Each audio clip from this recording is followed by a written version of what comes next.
Okay, so somebody joked and said, don't you own any other pens?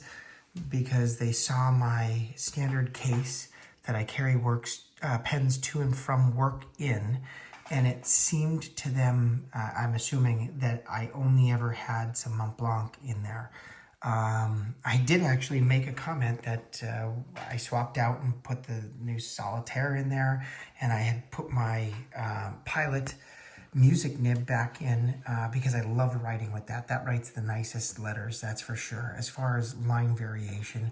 But no, I really do have other pens besides Mont Blanc. I just have a lot of Mont Blanc, and I enjoy the Mont Blanc quite a bit. So a little bit about the state of the house is the way I'll phrase it. As an example of why I would say state of the house, this pen right here, I don't own that. I went in on a purchase of a couple different pens, and that is getting shipped out to somebody else that's already bought and paid for it. You bought this half, I bought that half. It's a mechanical pencil that I didn't have before, etc. And then, of course, my daughter's pen and my wife's pen, and another one of my wife's pens as example. But that being said, here's a quick breakdown of exactly what I like to have around. I've got the three Pelicans. The Stola 3, which is a really great, inexpensive pen, and it writes absolutely fantastic. Like, you want to talk about a go-to write on cheap paper without feathering, without issue. I use Ancient Copper in that, and it looks great every time. This is an old M140. I was told that it's, somewhere in the early 60s or possibly late 50s. I don't have any way to substantiate that exactly, but I can tell you that it's got enough wear to it that's most likely accurate, but not guaranteed. It is what I would call needlepoint. I would not use the word extra fine in any way, shape, or form, because if that's an extra fine, my God, I seriously don't know what a fine is at that point. This thing is, I'm going to actually go ahead and just do a quick zoom so that you can see it. This has got the most unique, tiny nib. And it has a really good line variation, but to call it an extra fine is almost an exaggeration. It's much finer than that. That's the new M800 Broad. It is very nice. I haven't even written with it, but it is a very nice pen. Absolutely gorgeous, beautiful nib. I'll do an individual video on that. This is the Star Walker, and there's a bunch of different versions of this. This is the dark, and that floating star and some of the other features about it. My wife was like, oh, I really like this. And I'll tell you honestly, as soon as I opened it, I didn't. So I was just gonna make it a catch and release. The wife was like, can I use that? I'm like, absolutely. This was an easy one. My wife and I absolutely love Le Petit Prince. And this was a Le Petit Prince that was very reasonably purchased. And it's stunning in person. The pictures definitely didn't do it justice, and I cannot imagine that the video is doing it justice in any way, shape, or form. This floored us when we received it. It was actually stole the show. Originally, I thought it would be nice to do a video on blah, blah, blah, blah, but I didn't think it was fantastic. In the pictures, in person, that's drop dead gorgeous.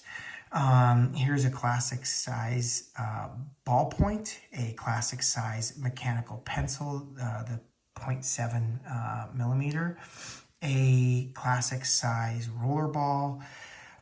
This is an oblique nib.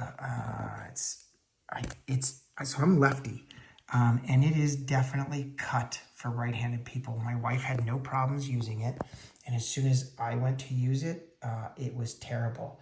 There's actually a good love for it to go back into focus on this nib. Would be great. We got like a half a second of focus. There we go. That oblique it's probably a double broad, if not more. It's fantastic, but just isn't cut for my hand, so that's gonna go because I can't write with it. Every time I try and start writing with it, it's hard starts, it skips. I hand it to my wife, who's a right-handed person, 0 issues whatsoever. This is my go-to. I carry it daily in a portfolio. I'm looking to switch to a better protecting portfolio and get away from this. Get to a 149 or a Legrand-sized ballpoint.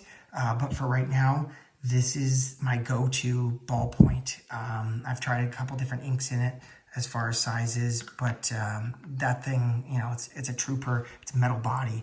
It's almost indestructible. So that's why when it comes to like uniform wear and whatnot, that is my go-to for walk around. This is the 149 that, I'm sorry, 146. If I've said 149 at all this evening, I was wrong. They're all 146s. So this is a 146 that I'm going to do a nice comparison between this 146, which is a super modern, a little bit older 146, and then the Solitaire. Talk about those. I'll do an individual video, talk about different date sizes and whatnot. A Legrand size ballpoint and a Legrand size roller ball that we call inside of our house the anniversary pen. My wife got that for me for our 10-year anniversary. Love that pen. Absolutely love it. A lot of fountain pen people, they almost look down on roller balls. I have to be realistic. I write on garbage government paper at least 70% of my writing. So when I tried to use a fountain pen a bunch of years ago, it was a nightmare. And I went through the process of trying to find something that was good with garbage paper, but that thing doesn't post, it doesn't carry well, it's kind of a pain. The ballpoints are easy go-to, and the roller ball, as long as it's you're not worried about double-siding the paper, you can get away with it. But the ballpoint, you can get away with all day long. I was really shocked with Homer ink. They write super smooth. Very, very happy with that. I mean, shocked how happy I was with the Homer blue. Anyway, we talked about the anniversary pen. So it's a standard 149. It's a monotone nib, gray ink window. Talk about that on its own video. The Solitaire, if you ever get a chance to get your hands on one of those, holy smokes. I cannot believe how much I like that pen. That's beside the point. Here's a Pilot music nib. I'll do a video on that. This is a Pilot Falcon. Super disappointed. It's about all I'm going to say about that. I'll do its own video. I hate it. Lemam 100 by Waterman. Love the way that writes as a roller ball. This is one of the old 52 and a half. Let me make sure I'm saying that right. Yep, 52 and a half secretary pens. Lever fill has the hoop so that a secretary could wear this as a necklace. You can see the hash work in this. It's over 100 years old, but with that 100 years old, you can see there's an oxidization that the color has changed some on that pen. But it writes amazing line variation, but I never grabbed for the pen. So that's going to be sold at some point, basically to buy what I'm pretty certain at this point is going to be the calligraphy nib version of the 146. I think that's where I'm going to end up. So here's some daily carry stuff. Every day in my uniform, that pen has been on my arm. Let's see, I'm in 26 years. I would say that I probably started carrying that about 21 years ago. This was the backup that I bought for it, thinking eventually it was going to start failing. 21 years or so in, it hasn't failed, and I've got a backup that's in immaculate condition, never been touched. Oh, I never even noticed that. Look at that. So there's actually a difference in the finial, because I never see the two of them together. Right next to it is one of the 3-position cross. If you've never seen one of these, you basically, as you turn it, it turns to, that's tough to do with one hand. All right, so there we go. So it turns to a mechanical pencil, a black, and then if I could manage to keep doing it, oh, there, that's much smarter of me, then a red. And in my daily carry needs, I need a black, I need a red, and I need a mechanical pencil on top of having blue ink for photocopy's sake. This was a backup. I had one of these in black originally. Boy, they get beat up and look ugly.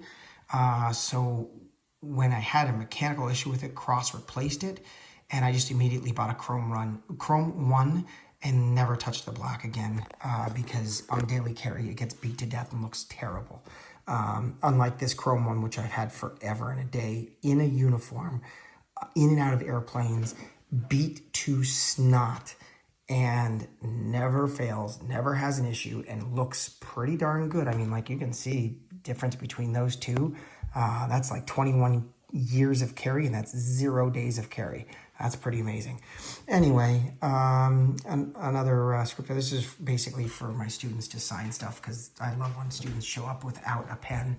The wife's forever and a day old Lamy. She got that. I think she said she was in 3rd grade or something like that. I think we figured out the math. It's 30 years to the day old, I'm pretty sure. And that's less than a year old. And yet this one's still little stormtrooper action. Looks great for how old it is. But that was my wife's primary school pen in Germany. So speaking of in Germany, this is another one, the calligraphy pen that they used in Germany. You know, this is not a brand I've ever seen anybody ever talk about before. It's an interesting pen, that really long tang on it makes it difficult to get into some cases and things like that. 2 noodlers. I technically have 3. I didn't grab everything. This is just, you know, a quick grab of mostly everything. But I've got 3 of the noodlers with the flex nibs. That's when I first started getting into flex nibs. And then a brand called Online. As humorous as this is, my wife had that one in Germany before we met for a long, long time, and I bought this one in the United States. How funny is that? It's before we ever met. But again, these are 2 more Onlines. And that's pretty much a state of what I've got in the house.